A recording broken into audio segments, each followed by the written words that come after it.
Happy Monday. Happy Monday. Happy Monday. Hello, everyone. If you don't know me, my name is Jennifer Brand. I am a pediatric clinical nutritionist and I specialize in chronic skin rashes, things like eczema, psoriasis, hives, rosacea, acne, skin infections. A lot of my clients that I work with have TSW. If your child is struggling with a chronic skin issue, I am your go-to person. So today, what I really want to focus on are itch triggers. Now, I think this is a really interesting subject because when we think about itch triggers, I don't know about you, and I'd love to know in the chat. So if you guys have questions, plug them into the chat. I'm happy to answer those here today. But when we talk about itch triggers, I mean, my mind automatically goes to things like laundry detergent or household cleaners or fabrics or maybe even foods, right? Things we eat, other things in the environment. So there are so many things that can trigger itch. And if you're like so many of the parents that I work with, of the little kid clients that I work with, then you probably have chased endless itch triggers down rabbit holes while your child is still struggling with their skin. Now, what I have found, I've been doing this work for over 8 years now. I specifically work with children and only with children with chronic skin rashes. And what I have found is that there are five itch triggers that most people miss. And most people miss these because they are coming from inside your child's body. Oh, I see somebody mentioned sweat. Yes, heat and sweat are huge itch triggers, especially. I don't know where you guys live. I'm in the Los Angeles area and we're having some record breaking heat this week. I am somebody who is triggered by heat. So I've had hives for the last week. Not fun, but absolutely sweat, heat, sun can be triggers, itch triggers for people. So can colder climates, so when we have those dry, cooler temperatures, that dryness can trigger the skin as well. But so what I am really finding is that yes, by addressing some of these external itch triggers that we can identify for your children, we can help get them some relief. But to get true and lasting relief and healing on the skin, we really need to dig deeper and identify and address those 5 internal itch triggers that are really at the root cause of the problem for your child. So I wanted to talk a bit about those today. And if anybody has any idea what they are, go ahead and type them into the chat. I'd love to see what your thoughts are. But the first one I want to talk about does have an external component as well. So some of these things that we are talking about that trigger us from the outside in, that first trigger is really our skin barrier function and that leaky skin. So there are things that we can do to support the skin from the outside in. It's also really important, though, however, to support the skin from the inside out. And there are a variety of strategies that we can help to do that. But when we are talking about what to do to appropriately support what's happening on the skin, we do have to look at things like, is what we're putting on the skin appropriate pH wise? Okay, so pH is a measure of acidity. So like how acid something is and how basic or alkaline something is. The skin is actually slightly acidic. So if you've heard out there, and I know there are a lot of movements around and you read things online about trying to alkalize the body, which means make it more basic. We do not want to do that.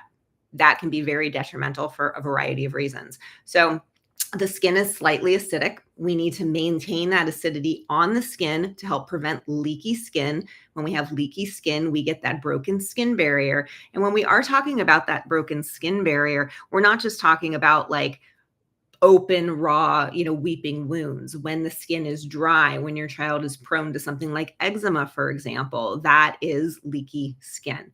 So we need to make sure that we're managing the pH of the skin appropriately. So what we use on the skin and how we take care of the skin can be really important there.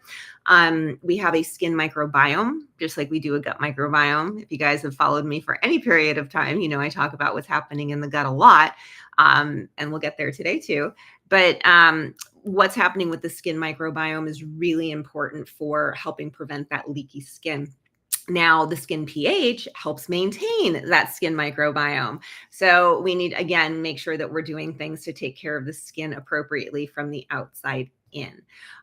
Some things that I find that are helpful for a lot of my clients, and these are some strategies that you might want to try. So I'm going to give you some tips today.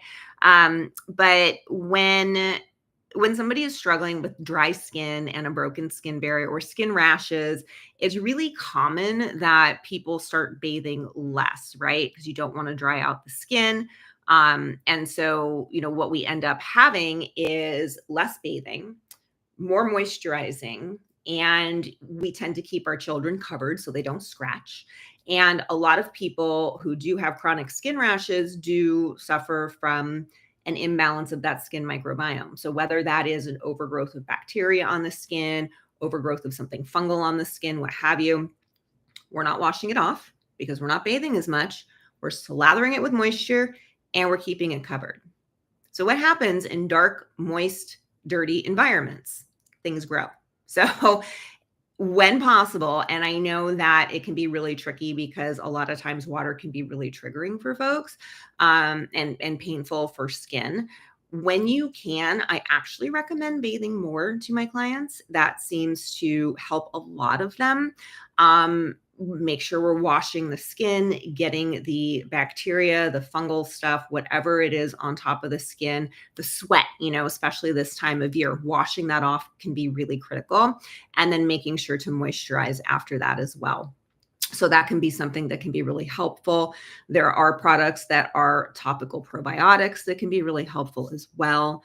And then from an internal perspective, so what can happen when we have what's happening externally, and this broken skin barrier is that we start to get lower levels of a certain protein in the skin. And that protein is called filaggrin. And so that protein is really critical for helping maintain skin barrier function so it doesn't get leaky, so it holds it together really well. And it also helps the skin make its own natural moisturizing factors. So we need to do things to help support this filaggrin protein. That means that we need to eat protein. Protein is king for your child's skin healing journey. And how that relates to filaggrin is what is really important and helpful for filaggrin to proliferate and do its job is that it has histidine, which is an amino acid. And amino acids come from protein-rich foods. So really important to make sure that we're doing the right things externally as well as the right things internally to help support your child's skin barrier. And something else that people tend to chase a lot down the rabbit hole is histamine, right? And so we always tend to associate, or most often at least, the itchy skin with a histamine reaction. And I can't even begin to tell you how many times I've heard my kid has histamine intolerance. And it's like, okay, why do you feel or think that your kid has a histamine intolerance? Sometimes they might, but generally it's because they're itchy. Now, if your child is struggling with eczema, for example, the itch that comes along that most often is not related to histamine. It actually has more to do with the inflammation that's happening on the skin. That inflammation is triggering nerve endings in the skin, send itch signals to the brain, makes you want to scratch.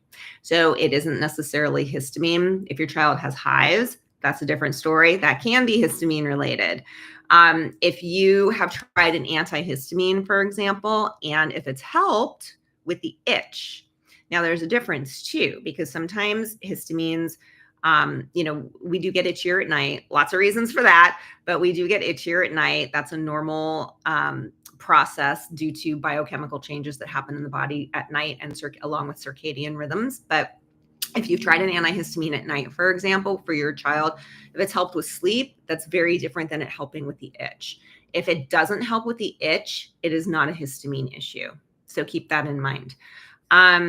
So let's see. So many things we can talk about topically with the skin. If you guys have questions about that, let me know. So so that itch trigger number one is leaky skin, right? And doing things to help support that from the outside in and inside out. There we go.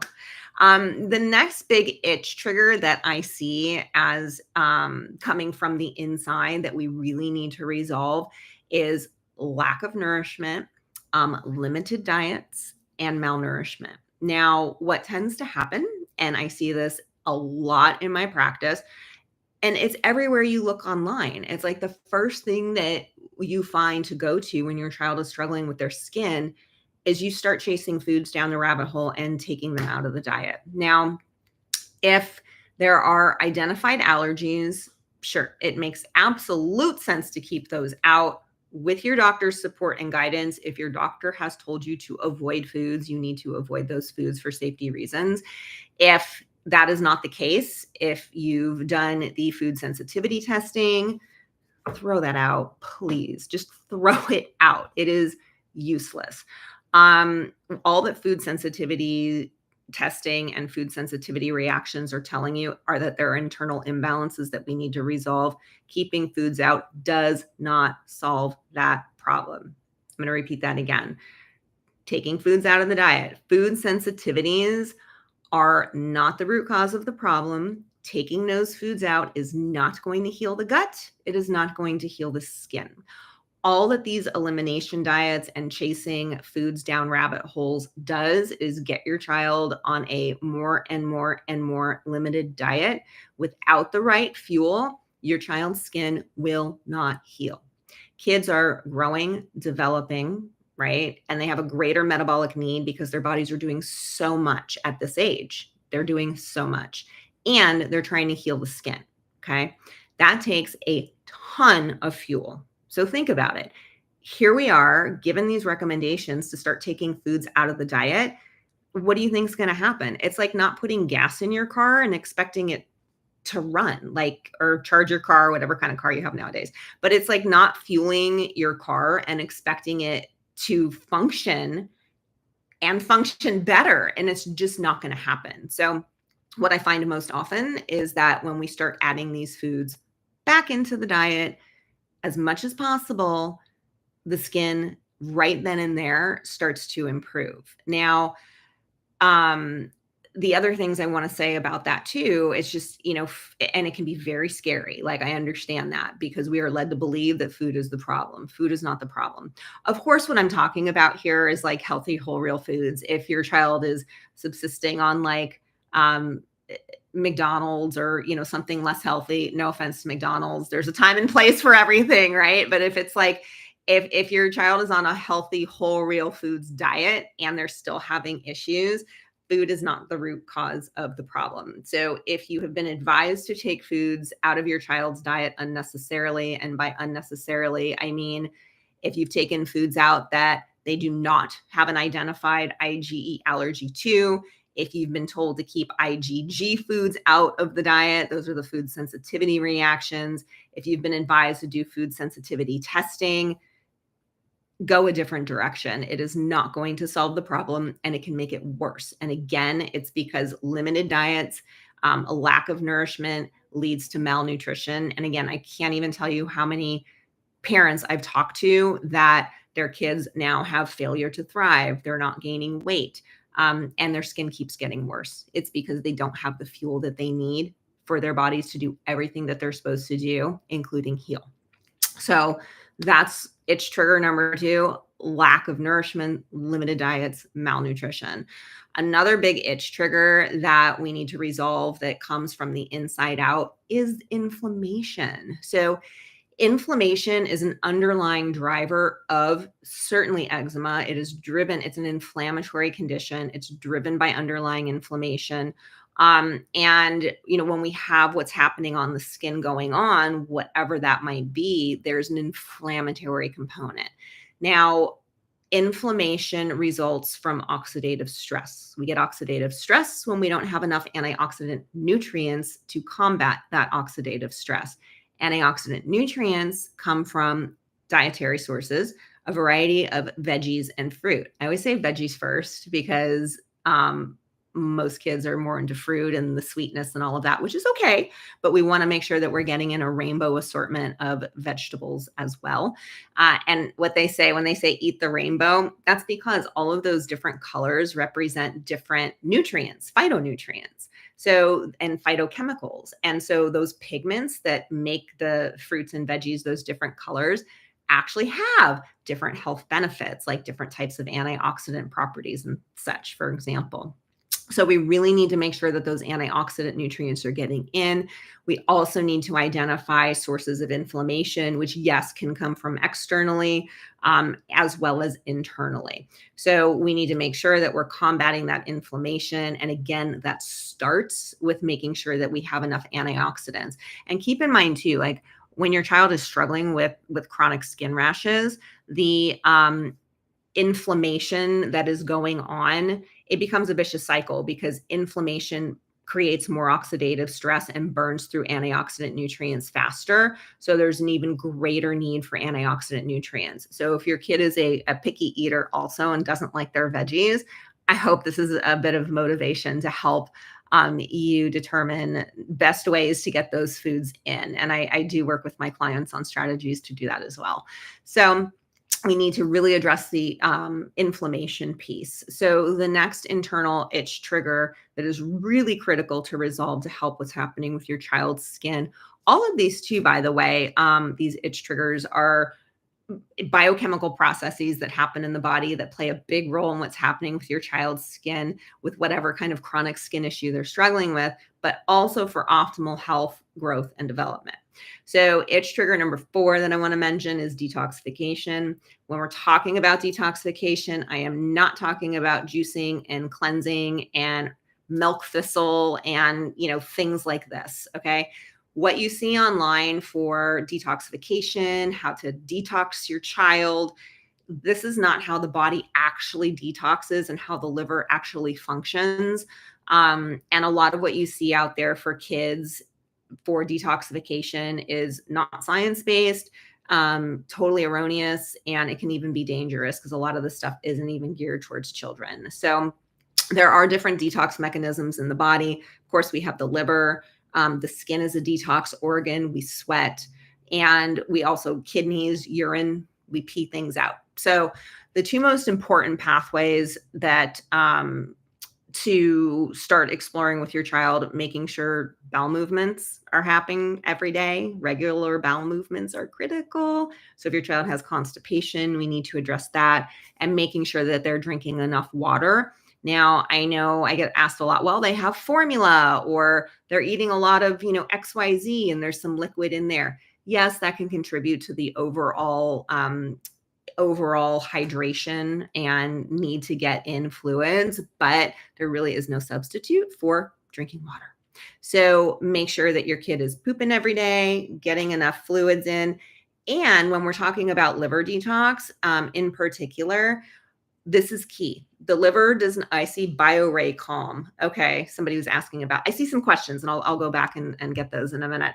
But since this one just came up, BioRay Calm, nothing particularly wrong with that supplement at all, but it's possible that it can support detoxification processes, but it is not how the body actually detoxes. So that supplement, I do have some clients that come to me that they're on it, they like it. I find it relatively harmless. So if it's something that you like, it's okay. However, this is not how the body detoxes.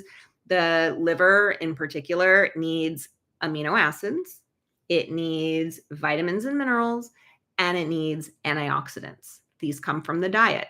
Going back to that nourish, that internal itch trigger number 2 that we talked about, making sure the right fuel is getting in. The body cannot function without it. So I would absolutely start not with something like a supplement. I do use, and I will say, I do use supplements with my clients in my practice. And what we're really talking about today is these foundational pieces. And yes, I do use supplements for each of these categories that I'm sharing with you today, but we've got to start with these foundational aspects first.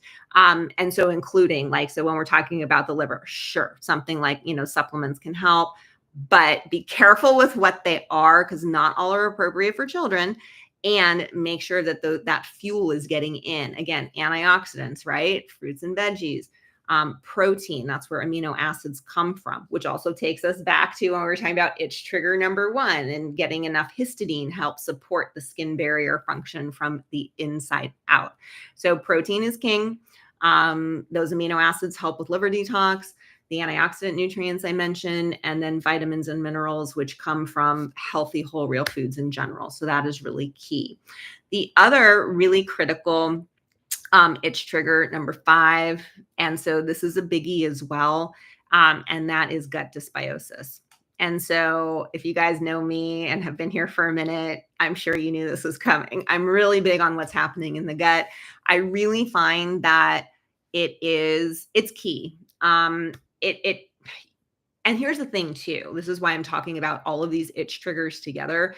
You really need to address all 5. You can't just address one. And I see so many people jumping to the gut, which you're on the right track. It's great. You're on the right track. But a reason that it hasn't helped, number of reasons. There are a lot of mistakes that get made with this. So I'll kind of review a few of those now. But, you've got to make sure that we're helping to support the skin from the inside out and the outside in. We've got to combat that inflammation. We've got to get the fuel in so that the body can do all of this work. We've got to make sure that toxins can get out appropriately. And we've got to work on the gut. And so when we work on the gut, number 1, you've got to get the right testing. If you've used, and I can't even tell you how many people I've talked to that come to me on the right track, but the testing, the direct to consumer testing. So if you've gotten a stool test for your child, something that you can order on your own, I'm not going to say any names. There's some companies out there that provide these tests that you can get on your own. I think they might do a consult with you. Honestly, not even sure, but they give you a super long report and it tells you a few things. And then they recommend a probiotic, maybe some diet changes. But it's usually like, here, take this probiotic. The people that I've talked to that have gotten this test done, I talked to 3 last week and all 3 told me the same thing. So they were all told the same thing. They were all told the same probiotic. None of the 3 were getting better. And in fact, they were getting worse. So the testing that you get absolutely matters. If it's a direct-to-consumer test, something that you can get on your own, don't do it. Make it a hard pass. Save your resources. You need a professional grade comprehensive digestive stool test. My go-to is called GI Map. It's from Diagnostic Solutions. It is so critical and so important and such an important tool to find out what's actually happening at the core of what's going on with your child's skin, that I include it with my private programs. It's included when you work with me because you need it. So I'm like, you're getting it. When you work with me, you get this test. That's how critical it is. So what we really need to understand is what these imbalances that are happening in the gut are. We need to address them holistically. So if you're somebody, and I get asked this a lot, what about a parasite cleanse? What about a candida cleanse? What about, H. pylori? So when I review stool tests with my clients, now these imbalances never travel alone. Sure, somebody might have H. pylori, but there's other imbalances. These things happen because the state of things in there becomes disrupted holistically. So all of these things play a role. So even if you've worked with somebody who maybe has done the right testing for you and you're just addressing like piecemeal things, that's why this isn't working. You really need the right testing. You need somebody who knows how to pull the pieces together to create a comprehensive, holistic plan that addresses all of the findings. And you're going to need, of course, the right supplements. You're going to need the right dosing. You're going to need to address all of these different itch triggers to help what's happening on your child's skin. When it comes to probiotics, prebiotics, things like that, the wrong ones can make your kid's skin worse. I see this happen all the time. Again, you're on the right track, but everybody is different. I often find that even very, very reputable, good probiotic brands, prebiotic brands make people worse, it's because whoever is recommending them to you, or if you've, figured this out and put together a protocol on your own, it's not appropriately addressing what's actually happening in your child's gut. So you really need to get the guidance and support that you need to help you pull this together. It is not something that the average person can do. The reason that I get success doing this with my clients, I've been doing this for over 8 years now, this specifically. So I have a lot of experience figuring out these imbalances, taking into account history, which is also really important, because often, as fantastic as this testing is, and again, it's included, I recommend it 100%, it's not going to pick up everything. So you got to know the clues to look for. So that's also what I help my clients pull together. So those are really the 5 primary itch triggers that need to be resolved for your child's skin to actually heal and stay that way. So I want to make sure that you guys understand those. So we got to address the leaky skin. We've got to address nourishment and stop the limited diets to prevent undernutrition and malnutrition. We've got to address inflammation, which is an underlying driver for chronic skin rashes. We need to work on detoxification and make sure those toxins are getting out appropriately, because if they don't, they're going to recirculate, cause inflammation, trigger what's happening on the skin. And then we've really got to address what's happening in the gut, which, by the way, these imbalances in the gut, a huge reason why they're triggering what's happening on the skin is because they are a huge source of underlying inflammation that typically goes unaddressed because it's not identified. So those are the main 5. Okay, so I'm going to go back and answer a couple questions because I saw some come in here. You guys are always great. Thank you for being here today. I hope everybody's week it's Monday. I don't even know what day it is anymore. It's Monday. It's going to be a long week. Have you heard of Dermazine? What is your opinion of their moisture and serum? My pediatrician told me about it. I have heard of Dermazine. Off the top of my head, I can't remember exactly what's in it. However, that said, I do remember recently I looked it up because I had a client that asked me about it, and I think I liked it. I wanted to say, if that's helpful. So the types of moisturizers that you want to look for are things that, number one, they contain ceramides, free fatty acids, and cholesterol. That's the fatty makeup of our skin, like the lipids, the fats in our skin, free fatty acids, cholesterol, and ceramides. So products that contain that. And anything that is marketed or noted as like for sensitive skin, or it's gentle, and some of them even say pH balanced on it. So those are things to look for. I will say this too, natural definitely is not always better. It rarely is, I find, for a variety of reasons. And I tend to recommend over-the-counter products versus natural, because the natural products can cause all sorts of other problems and actually don't really support the skin barrier in its natural state. I hope that's helpful. And then, is there a test to check what could be on the skin to cause itching and eczema? We were doing everything allergy food-wise, but it's not helping with their skin. Great question. If your child tends to have, and not always, so some of the things that I look for, skin infection is where I'm going with this. So if there's a topical skin infection, and yes, I'll give you a short answer first, then I'll do some explanation. But you can ask your doctor, dermatologist should be able to do this. I don't know if a pediatrician will, but ask your physician. You can get a swab for what's happening on the skin. They can check for bacterial things. They can check for fungal things. Even if it doesn't pop up positive, it doesn't mean that it isn't necessarily an issue with the skin microbiome, but you can get it tested. Now, some of the signs of infection to look out for are like weeping. So weepy skin can be infected. If it's hot to the touch, if it looks inflamed, if it starts to get swollen. The other thing too, like eczema in particular, I would say, and I say typically, but you guys know, right? If your child's struggling with eczema, nothing is typical. Okay. But so what normally happens is that they're cycles of flares. So like the skin sort of looks better, then it flares, and then it sort of looks better, then it flares, and it's just this cycling. If your child's skin is constantly just flared and there isn't any reprieve, very possible there's an infection. So this is something, do not do it yourself. No DIYing skin infections. Go to your doctor. Like, don't pass go to the doctor, get it checked out, take the antibiotics, use them topically, whatever they recommend. When we have this leaky skin and this impaired skin barrier function, if we have an infection, that infection can easily enter the bloodstream, and that can become life-threatening because that can result in sepsis. Do not DIY skin infections, please. Don't do that.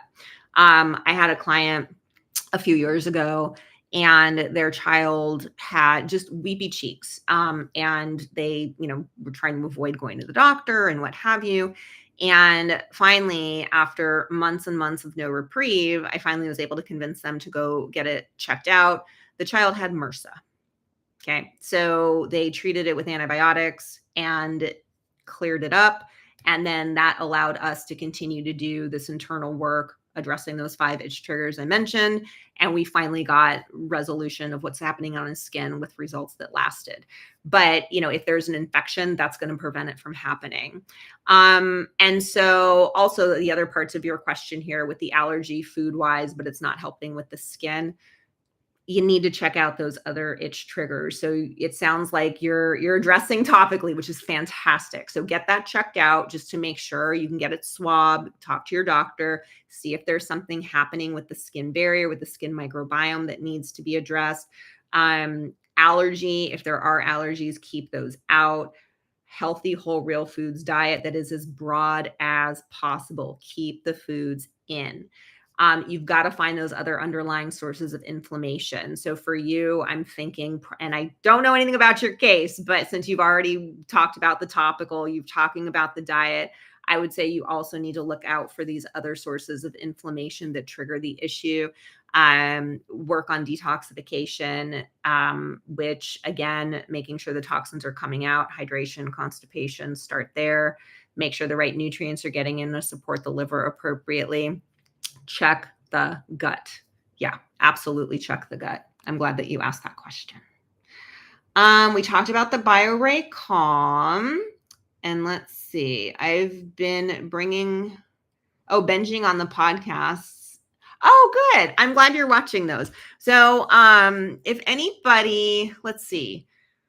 I did one last week. I don't know if you guys are familiar with the Healthy Skin Show and the brilliant Jennifer Fugo. We did an episode last week about candida and hidden signs that you need to look out for your child. We did one, actually that was about 2 weeks ago. Last one, we did something about parasites. So that's going to be coming out, I think this week or next week. Wait, maybe in a couple weeks. But anyway, so stay tuned for that. Yes. And if you head to my website, which is jenniferkarenbrand.com, there's some links in my bios here online. So you can look through those links and find, I have a media page in there, and that has a variety of podcasts and interviews that I've done over the years that hopefully will help shed light on some of this too. And I also want to let you guys know I have some things coming up. I have free training. There's going to be 2. I'm hosting 2 of these on September, 24th and 25th. So 2 free trainings. And I'm going to be talking in more detail about these 5 itch triggers and strategies you can implement now to address them, and an opportunity also that I have for you to get more support and guidance with addressing those different itch triggers so that your child's skin can actually heal and stay that way, so that you can get back to just enjoying being a parent, and so that your family can really enjoy life. So if you're interested in learning more about those trainings, you can also send me a message, comment here, and I can send you the link to save your spot for those upcoming trainings. And I would love to see you guys there. And let's see. Okay, one more question here. So she's got a ton of allergies, both food and environmental, starting allergy shots after December. That's good. So I have had a lot of clients that have gotten some really good results from the allergy shots for environmental things. And then also with food allergies, a lot of my clients and a lot of people out there have some really good experiences and good results, really, with being able to desensitize to allergens. In particular, this can be really wonderfully helpful with food allergens, especially if they are severe, potentially anaphylactic, um, to be able to desensitize those, because becomes obviously a big safety issue for your child. So there's a lot of data out there, and I've seen really good results with doing that work with your doctors. So that's always something to check out too. All right. Well, thank you all for being here. It was great seeing you today. And just a reminder, always, feel free if you have questions, comment, send me a message. If you need the link for those upcoming free trainings, shoot me a message and let me know, and I'll send that right over to you. So have a wonderful day, guys. And one more question here. If my child is very itchy from eczema flare-ups, what is something I can do immediately to give them relief? That is a good question.